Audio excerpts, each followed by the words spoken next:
जय जगन्नाथ पिलाने आज देखा कॉन्सेप्ट क्लियर पिलाने जहाँकि पॉलिटिकल साइंस कोड 10 रो कॉन्सेप्ट क्लियर जो मान करके आगामी दिन एग्जाम अच्छी से पिलाने किसी भी डरबार ना केवल पिलाने कॉन्सेप्ट क्लियर कर जानतु एवं जहाँ कोई पिलाने से सब ही एग्जाम लिखु 100% मार्क मिल कारण पिला देखु सिलेबस जहाँ से अनुसार कॉन्सेप्ट क्लियर पिलाने जेहेतु बुक आसी ना ताकू पिलाने से सब आखि आवर कर जिते सब असुविधा अच्छी से सब असुविधा को आखि आवर कर वीडियो अपलोड हो पिलाने देखु गोटे selected concept clear long question पिलाने देखु साइंटिफिक मैनेजमेंट थ्योरी पिलाने यह भी एग्जाम रे आसी पारे यूनिट 3 रु साइंटिफिक मैनेजमेंट थ्योरी कौन देखु प्रशासन रे वैज्ञानिक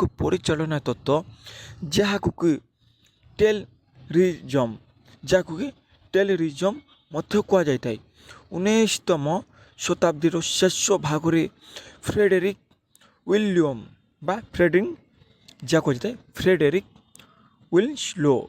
विन्सलो टेलर बा FW टेलर द्वारा विकसित कर जाइथिला। यह प्राथमिक उद्देश्य हेउची पद्धतिगत विश्लेषण करी उत्पादन क्षमता दक्षता वृद्धि करिबा एवं अपचय ह्रास करिबा।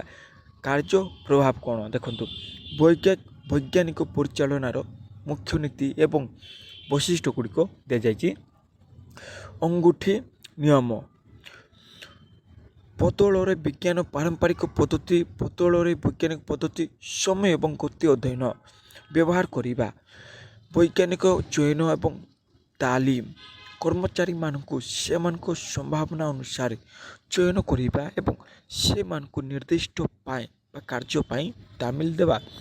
श्रम विभाजन योजना परिचालक मानकर दायित्व एवं कार्यान्वयन श्रमिक मानकर दायित्व। सहयोग एवं समन्वय सर्वाधिक पद्धति बा समृद्धि हासिल करिबा पाई परिचालना एवं कर्मचारी मध्य सहयोग को प्रोत्साहित करिबा। दरमा को उत्पादकता सहित सीधा सड़क संयोग करिबा। वृद्धि पाई कर्मचारी को पुरस्कृत करिबा। उत्पादकता कौन फ्रेडरिक W टेलर वैज्ञानिक परिचालना तत्व एवं नीति एवं वैज्ञानिक परिचालना तत्व परिभाषा पद्धति एवं उदाहरण रे व्याख्या कर जाउथिबा परि शिल्प दक्षता वृद्धि एवं कर्म शक्ति को सुगम करिया पई एही तत्व आज मध्य प्रासंगिक बोली कह जाउची। नेक्स्ट देखंतु long question. Next long question होची plan public administration in India रो रिक्रुटमेंट मिला जहाँ कह न्यू कर्मचारी को जोग बोली समस्त जानते रिक्रुटमेंट देखंतु पूरा इजी प्लान भारत में साधारण प्रशासन रे नियुक्तिर प्राथमिक माध्यम हेउची यूनियन पब्लिक सर्विस कमिशन बा UPSC कहुए से द्वारा बा UPSC द्वारा परिचालित सिविल सर्विस परीक्षा CSE ए परीक्षा IAS जहाँ कलेक्टर कहुए IPS IFS एवं केंद्रीय सेवा पाई सीधा सड़क नियुक्ति प्रदान करे। यही परीक्षा 3टी पर्यायर अनुष्ठित होता है प्राथमिक बा प्रारंभिक मुख्य एवं साक्षात्कारी अन्यान्य माध्यम मध्य राज्य पब्लिक सर्विस कमिशन SPSC एवं पदोन्नति अंतर्भुक्त। देखु साधारण प्रशासन मुख्य नियुक्ति प्रक्रिया कौन अच्छी UPSC सिविल सर्विस रे से परीक्षा रे CSE यह सर्वोच्च एवं सर्वोत्तम परीक्षा जहाँ माध्यम अखिल भारतीय सेवा IAS IPS IFOS एवं अन्यान्य ग्रुप A और B पदवी पाई सीधा सड़क नियुक्ति कर जाए।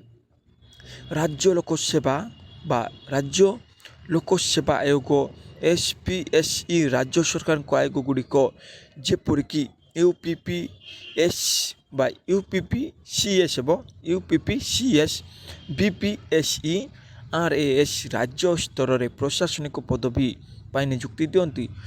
पदोन्नति राज्य सिविल सर्विस SCS ଅଧିକାରୀମାନଙ୍କୁ ସେମାନଙ୍କ ସେବା ଅବଧି ଏବଂ ଯୋଗ୍ୟତା ଆଧାରରେ IAS IPSକୁ ପଦୋନ୍ନତି ଦିଆଯାଏ।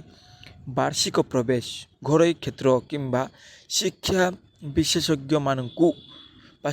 ବିଶେଷଜ୍ଞମାନଙ୍କୁ ସିଧାସଳଖ ବରିଷ୍ଠ ପଦବୀରେ ଯେପରିକି ଯୁଗ୍ମ ସଚିବ କିମ୍ବା ନିର୍ଦ୍ଦେଶକ ନିଯୁକ୍ତି କରିବାର ଏକ ପ୍ରକ୍ରିୟା। କର୍ମଚାରୀ ଚୟନ ଆୟୋଗ SSC ଗ୍ରୁପ୍ B ଏବଂ C କେନ୍ଦ୍ର ଓ କେନ୍ଦ୍ର ସରକାରଙ୍କ ପାଇଁ ପରୀକ୍ଷା ପରିଚାଳନା କରେ। ପିଲାମାନେ এই କୋଶ୍ଚିନ୍ ବା କନସେପ୍ଟ କ୍ଲିୟର ଯାଉଛି, ତାହା ହେଉଛି ଲଙ୍ଗ କୋଶ୍ଚିନ୍ ପିଲାମାନେ। ସେଥିପାଇଁ ପିଲାମାନେ ଆପଣଙ୍କୁ କୁହାଯାଉଛି ଯଦି କନସେପ୍ଟ କ୍ଲିୟର କରିବେ ତାହେଲେ ନିଜ ଭାଷା ମାନେ କ'ଣ ପିଲାମାନେ ଆହୁରି କନଫ୍ୟୁଜ୍ ଥିବେ। ଅଧିକାଂଶ ପିଲାମାନେ କନଫ୍ୟୁଜ୍ ଥିବେ କ'ଣ ପାଇଁ କହିଲେ ଆପଣଙ୍କର ଭାଷା ଭିନ୍ନ ଭିନ୍ନ ରହିଥାଏ। ଯେକୌଣସି ଜାଗା ଗଲେ ପିଲାମାନେ ଆପଣଙ୍କର ଭାଷା ଭିନ୍ନ ଭିନ୍ନ ରହିବ। ସେଇ ଭିନ୍ନ ଭାଷାକୁ ସାଇଡ଼୍ କରି ଗାଉଁଳିଆ ଭାଷା ଲେଖିବେ ନାହିଁ ପିଲାମାନେ। ଦେଖନ୍ତୁ ଓଡ଼ିଆ ପୁରା ସରଳ ଭାଷା, ଯେମିତିକି ପୁରା ସରଳ ଭାଷାରେ କଥା ହେଉଛନ୍ତି, ତାହା ହିଁ ହେଉଛି ପିଲାମାନେ ନିଜ ଭାଷା। ମନେ ରଖିବେ, ନିଜ ଭାଷା ମିନ୍ସ କ'ଣ? ଓଡ଼ିଆରେ ପୁରା ସରଳ ଭାଷାରେ, ଯେମିତିକି ପୁରା UPSC ଏମିତି ଗୋଟିଏ ଏକ୍ଜାମ୍ ଯାହାକି ସେଇ ଏକ୍ଜାମ୍ରେ IAS IPS ସବୁଯାକ ଯାଇଥାନ୍ତି। ସେଇ ଭିତରୁ ହିଁ କର୍ମଚାରୀମାନେ ନିଯୁକ୍ତି ହେଇଥାନ୍ତି ଏବଂ ସେଥିରୁ ଯେମିତିକି IAS ହେଲେ ନା, ତାହେଲେ ସେ ଜଣେ ରାଜ୍ୟରୁ ଜିଲ୍ଲା ବା ରାଜ୍ୟ ଭିତରେ ଯେତେ ସବୁ ଜିଲ୍ଲା ଅଛି ସେଇ ସବୁ ଭିତରେ ବା ସେଇ ସବୁ ଜାଗାରେ କଲେକ୍ଟର ବା IAS ରହିଥାନ୍ତି ପିଲାମାନେ। ଏମିତି ହିଁ ପୁରା ନିଜ ଭାଷା ମିନ୍ସ ସରଳ ଭାଷା, ଓଡ଼ିଆ ସରଳ ଭାଷାରେ ଲେଖିବେ। ନିଜ ଭାଷା ମିନ୍ସ ଗାଉଁଲିଆ ଭାଷା ଲେଖିବେ ନାହିଁ, ତାହେଲେ ପିଲାମାନେ ମାର୍କ ଦିଆଯିବ ନାହିଁ। ଓଡ଼ିଆ ପୁରା ସରଳ ଭାଷା ପିଲାମାନେ, ଯେମିତିକି ସେଇ ଏକ୍ଜାମିନର ବୁଝିପାରିବ। ଦେଖନ୍ତୁ ନେକ୍ସଟ ନିଯୁକ୍ତିର ପର୍ଯ୍ୟାୟ ବା UPSC, ଯାହାକି UPSC ଜରିଆରୁ ପିଲାମାନେ ସବୁଯାକ ହେଇଥାଏ, ଏକ୍ଜାମ୍ ହେଇଥାଏ। ପ୍ରାରମ୍ଭିକ ପରୀକ୍ଷା ଦେଖନ୍ତୁ ପ୍ରଥମ କେମିତି ହେଇଥାଏ କହିଲେ ପରୀକ୍ଷା ପ୍ରିଲିମ୍ସ ବା ଅବଜେକ୍ଟିଭ୍ ପ୍ରକାର ବା ଅପସନ୍ ଦିଆଯାଇଥାଏ। 4ଟି ଅପସନ୍ ଏବଂ ସେଇଠି ମାଇନସ୍ ପଏଣ୍ଟ ଥାଏ। ମାଇନସ୍ ପଏଣ୍ଟ ପିଲାମାନେ 4ଟା ଥିବ ଏବଂ ମାଇନସ୍ ପଏଣ୍ଟ ଯାହା କୁହାଯାଇଥାଏ ବା ପୁରା ABCD ଦିଆଯାଇଥିବ ଏବଂ ସେ ଭିତରୁ ଏଭବ୍ ନନ୍ ଏଭବ୍ ଦିଆଯାଇଥିବ ପିଲାମାନେ, ବା ସବୁଯାକ ଠିକ୍ ଏବଂ ସବୁଯାକ ଭୁଲ। ଆପଣଙ୍କୁ କନଫ୍ୟୁଜ୍ କରିବା ପାଇଁ ପିଲାମାନେ ସବୁଯାକ ଦିଆଯାଇଥାଏ। ମନେ ରଖିବେ, ମୁଖ୍ୟ ପରୀକ୍ଷା ଲିଖିତ ପରୀକ୍ଷା ଯାହା ପ୍ରାର୍ଥୀଙ୍କ ବିଶେଷଣାତ୍ମକ କ୍ଷମତା ପରୀକ୍ଷା କରେ। ସାକ୍ଷାତକାର ବ୍ୟକ୍ତିତ୍ୱ ଏବଂ ଦକ୍ଷତା ପରୀକ୍ଷା। ବ୍ୟକ୍ତିତ୍ୱ ମିନ୍ସ କ'ଣ? ପର୍ସନାଲିଟି ଏବଂ ଦକ୍ଷତା, ତାର ଦକ୍ଷତା ଅଛି କି ନାହିଁ, ଯେ କି ପଚାରିଥାନ୍ତି ପିଲାମାନେ ସମସ୍ତେ ଜାଣିଥିବେ, ପଚାରିଥାନ୍ତି ବସିକରି ଗୁରୁତ୍ୱପୂର୍ଣ୍ଣ ସୂଚନା କ'ଣ ଦେଖିବା। ସମସ୍ତ କେନ୍ଦ୍ରୀୟ ଏବଂ ସର୍ବଭାରତୀୟ ସେବା ପାଇଁ ନିଯୁକ୍ତି ପ୍ରକ୍ରିୟା ବହୁତ କଠୋର ଏବଂ ଦେଶର ସବୁଠାରୁ ପ୍ରତିଷ୍ଠିତ UPSC ଦ୍ୱାରା ପରିଚାଳିତ ହୋଇଥାଏ ବା UPSC ୱେବସାଇଟ୍ ଦ୍ୱାରା ପରିଚାଳିତ ହୋଇଥାଏ। ସବୁଠାରୁ ଉପରେ, ସବୁଠାରୁ କଠୋର, ସବୁଠାରୁ ବେଷ୍ଟ ହେଉଛି UPSC ପିଲାମାନେ ମନେ ରଖନ୍ତୁ। ଅଧିକ ସୂଚନା ଅନଲାଇନ୍ ପ୍ରୋସେସିଂ ସେବା ବୋଲି କୁହାଯାଉଛି। ସାର୍ବଜନୀନ ଭାବରେ କ୍ୟାରିୟର ସୁଯୋଗ ବିଷୟରେ ଜାଣିବା ପାଇଁ ବା କୁହାଯାଇଥାଏ। ଏସବୁ ଜାଣିବା ପାଇଁ ହେଲେ ପିଲାମାନେ ଏସବୁ ପଢ଼ିବା ପାଇଁ ପଡ଼ିଥାଏ। ସରିଲା ପିଲାମାନେ, ଏହା ଥିଲା କନସେପ୍ଟ କ୍ଲିୟର ପିଲାମାନେ। ଯଦି ଆପଣମାନେ ଏତିକି ପଢ଼ନ୍ତି ବା ମାତ୍ର 2ଟା ଅଛି ପିଲାମାନେ, ଏଠାରେ ମାତ୍ର 2ଟି ସିଲେକ୍ଟେଡ଼ ଲଙ୍ଗ କୋଶ୍ଚିନ୍ କହିଲେ ବି ଅତ୍ୟୁଟ ହେବ ନାହିଁ। ଯଦି ଆପଣମାନେ ଏତିକି ପଢ଼ୁଛନ୍ତି ବା କାଲି ପିଲାମାନେ କୋର୍ଟ 10ର ଦେଇସାରିଛି ସିଲେକ୍ସନ୍ ସବୁ, ଯଦି ଆପଣମାନେ ଏଇ 2ଟା ପଢ଼ିବେ ତାହେଲେ ପିଲାମାନେ ଆହୁରି ଭଲ ଭାବରେ ଲେଖିପାରିବେ।